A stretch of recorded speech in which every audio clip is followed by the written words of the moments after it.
পশ্চিম তীরে বন্দুক হামলায় 2 ইসরায়েলি সেনা নিহত, আহত 8। এদিকে ইসরায়েল ভেতর থেকে মরে গেছে বলছে ইহুদিবাদী বিশ্লেষক।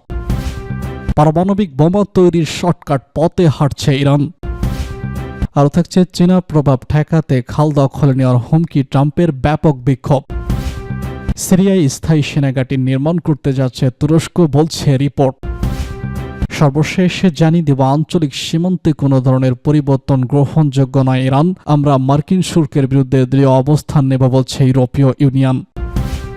পশ্চিম তীরে বন্দুক হামলায় 2 ইসরায়েলি সেনা নিহত, আহত 8। অধিকৃত পশ্চিম তীরে এক বন্দুকধারীদের গুলিতে 2 ইসরায়েলি সেনা নিহত এবং 8 জন আহত হয়েছেন।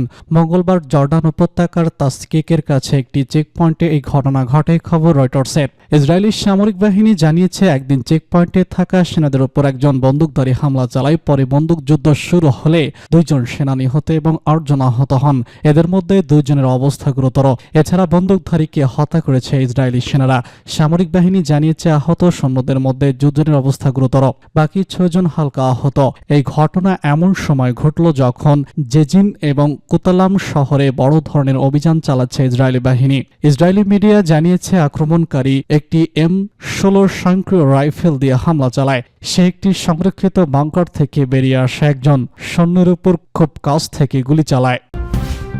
ইসরায়েল ভেতর থেকে মরে গেছে বলছে ইহুদিবাদী বিশ্লেষক। সামাজিক যোগাযোগ মাধ্যম এক্সে পশ্চিম এশিয়া বিষয়ক এক ইহুদি বিশ্লেষক প্রতিরোধের বিরুদ্ধে ইসরায়েলের পরাজয়ের কারণ বিশ্লেষণ করেছেন। ইহুদিবাদী বিশ্লেষক ইরিগন্ট টুইট বার্তায় লিখেছেন, হামাসকে নির্মূল না করা পর্যন্ত নেতানিয়াহু বন্দি বিনিময়ের দ্বিতীয় পর্যায়ে প্রতিশ্রুতিবদ্ধ হতে পারবেন না। পাস্টরে জানিয়েছে, গোলবার্গ আরও বলেছেন, জীবনের প্রতি প্রতিশ্রুতিবদ্ধ হতে না পারা মৃত্যুকে সম্পূর্ণরূপে আলিঙ্গন করার শামিল। নেতানিয়াহু বেশিরভাগ ইসরায়েলের মতোই অসাধারণ কোনো কিছুতেই গুরুত্বের সঙ্গে নিচ্ছে না। ইসরায়েল ভেতর থেকে মরে গেছে, এজন্যই আমরা হেরে গেছি।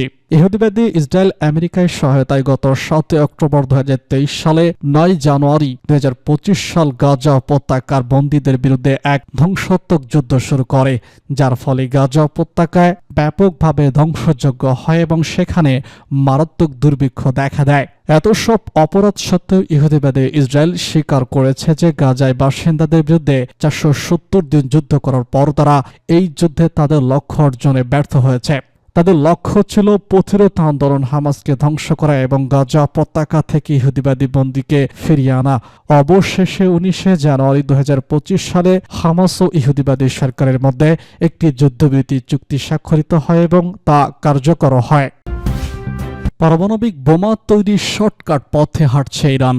মার্কিন গোয়েন্দা সূত্রের বরাদ্দে নিউ ইয়র্ক টাইমস জানিয়েছে, ইরানি বিজ্ঞানীরা পারমাণবিক অস্ত্র তৈরির দ্রুততর পদ্ধতিতে কাজ করছেন। প্রতিবেদন অনুসারে সম্ভাব্য মার্কিন বা ইসরায়েলি সামরিক পদক্ষেপ ঠেকাতে পারমাণবিক বোমা তৈরির একটি নতুন উপায় খুঁজে বের করার দায়িত্ব নেওয়া হয়েছে তেহরান ভিত্তিক বিজ্ঞানীদের একটি গোপন দলকে। সূত্রটি নতুন পদ্ধতির রসিদ বিবরণ দেয়নি, তবে সমৃদ্ধ পারমাণবিক জ্বালানি ব্যবহার করে একটি দ্রুত এমনকি আরও প্রতিশোধ পদ্ধতি হিসেবে বর্ণনা করেছে। তারা দাবি করেছে, ইরানি বিজ্ঞানীরা এমন শর্টকাট পথ খুঁজছে যা তাদের কয়েক মাসের মধ্যে পারমাণবিক উৎপাদনকে কার্যকরী অস্ত্রে রূপান্তরিত করার সুযোগ করে দেবে।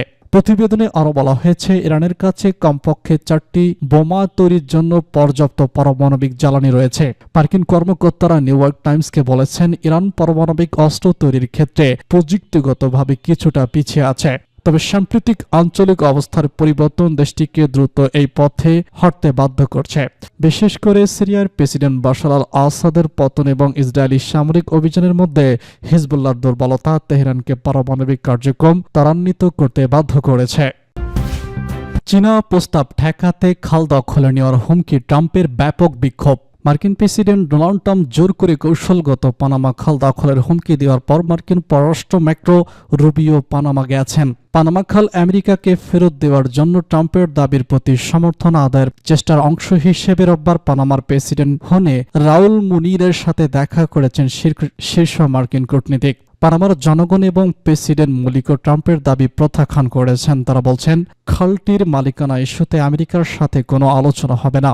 পানামা খাল ফিরিয়ে নেওয়ার বসায় ট্রাম্পের পরিকল্পনার নিন্দা জানিয়ে পানামার জনগণ মার্কিন বিরোধী বিক্ষোভ করেছেন। পানামা সিটিতে বিক্ষোভকারীরা পানামার পতাকা এবং বিভিন্ন প্ল্যাকার্ড ও ফেস্টুন বহন করেছেন, যাতে লেখা ছিল ম্যাক্রো রুবিও পানামা থেকে চলে যাও। এছাড়া আরও স্লোগান লেখা ছিল জাতীয় সার্বভৌমত্ব দীর্ঘজীবী হোক এবং এক দেশ এক পতাকা। বিক্ষোভ চলাকালে ট্রাম্প ও রুবিওর ছবি সম্বলিত প্ল্যাকার্ডে আগুন দেওয়া হয়। পানামা খালটি চীনা হাসিচন পাটন কোম্পানির মধ্যে পরিচালিত হচ্ছে। হংকং ভিত্তিক কোম্পানিকে খালের কার্যক্রম পরিচালনার জন্য পানামা সরকার 25 বছরের জন্য দায়িত্ব নিয়েছে। কোম্পানিটি পানামা খালের 2 প্রান্তের বন্দর পরিচালনা করে। রবিও শুক্রবার ওয়ার্ল্ড জার্নালে প্রকাশিত এক মতামত কলামে লিখেছেন, কৌশলগত এই জলপথের উপর চীনা প্রভাব বৃদ্ধির আশঙ্কা করছে ওয়াশিংটন। সিরিয়ায় স্থায়ী সেনাঘাঁটি নির্মাণ করতে যাচ্ছে তুরস্ক, বলছে রিপোর্ট। তুরস্ক সিরিয়ায় স্থায়ী সেনাঘাঁটি নির্মাণের পরিকল্পনা করছে বলে খবরে পাওয়া গেছে। দৈনিক তুর্কি সোমবার এই খবর জানিয়েছে বলে সিরিয়ার 2টি ঘাঁটি নির্মাণ করে সিরিয়ার সেনাবাহিনীকে প্রশিক্ষণ দেবে তুরস্ক।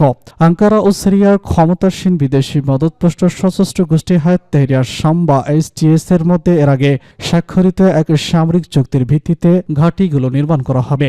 চুক্তি অনুযায়ী সিরিয়ায় নয়া সশস্ত্র বাহিনীকে প্রশিক্ষণ দেওয়ার কাজে সব ঘাঁটি ব্যবহার করবে তুরস্ক। তুর্কি জানিয়েছে অচিরেই স্থায়ীভাবে প্রতিরক্ষা চুক্তি সই করবে তুরস্ক ও সিরিয়া। এই চুক্তি অনুযায়ী দামেস্ক হঠাৎ যে কোনো হুমকির মুখে পড়লে আঙ্কারা তার পাশে দাঁড়াবে।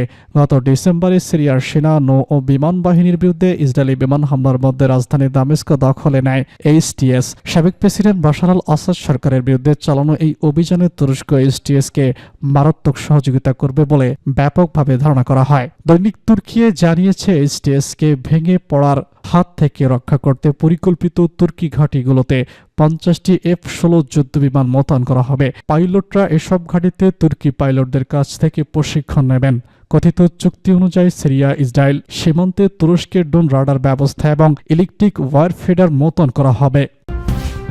আঞ্চলিক সীমান্তে যে কোনো ধরনের পরিবর্তন গ্রহণযোগ্য নয় ইরান। আমরা মার্কিন শুল্কের বিরুদ্ধে দৃঢ় অবস্থান নেব, বলছে ইউরোপীয় ইউনিয়ন। পাকিস্তানের বাণিজ্য বিষয়ক সংসদীয় কমিটি ইরানের সঙ্গে বাণিজ্যিক লেনদেনের স্থায়ী মুদ্রা ব্যবহারের আহ্বান জানিয়েছে।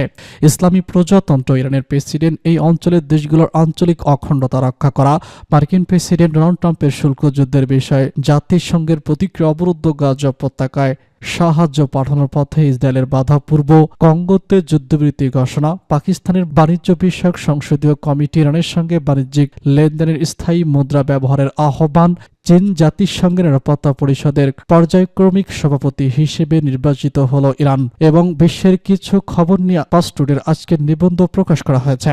ইরানের প্রেসিডেন্ট মাসুদ পেজেশকিয়ান বলেছেন, তেহরান এই অঞ্চলের দেশগুলোর সীমান্ত কোনো ধরনের ভূরাজনৈতিক পরিবর্তন মেনে নেবে না। তিনি গতকাল তেহরান সফররত আজারবাইজানের প্রেসিডেন্ট বিশেষ সহকারী কিম্মেত হাকিমের সঙ্গে বৈঠকে তার দেশের কঠোর অবস্থান তুলে ধরেন। পেজেশকিয়ান বলেন, আঞ্চলিক দেশগুলোর ভৌগোলিক অখণ্ডতা রক্ষা করা ইরানের পররাষ্ট্রনীতির মৌলিক বিধিমালার অংশ। ইরানের প্রেসিডেন্ট বলেছেন, এই অঞ্চলের সীমান্তগুলোতে যে কোনো ধরনের পরিবর্তন গ্রহণযোগ্য।